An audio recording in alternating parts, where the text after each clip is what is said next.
tu cuerpo. Debes relajarte, relájate. Quiero que avances de forma asertiva, ¿sí? Andando de lado a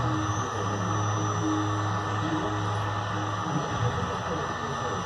Enfócate en funcionar a través de esto. Eso es una actividad que te puedes asegurar de la vida con la descansos. No son complicados. Lo importante es el hacer. Una simple estructura para identificar el pasos. Relájate sobre eso. No olvides el paso, el ritmo del paso de cada paso que das. Necesita más movimientos. Necesita que alguien le diga recordándole ahora está tenso, no te des por vencido, para adelante, imaginar las soluciones, no te venzas. En la siguiente prueba, Henry pasará a Elmer entre un grupo de perros. ¿Qué tal, señoritas? Gracias por venir. Eso es, hacemos eso. Fue solo un ladrillo, muy bien. Continúa para adelante.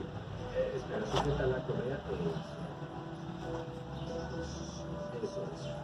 Sí, sigue. Por el centro y con dominio. Bien. Sigue hacia adelante. Muy bien. Si no jalas, no la. Esto lo pienso otra vez. De nuevo.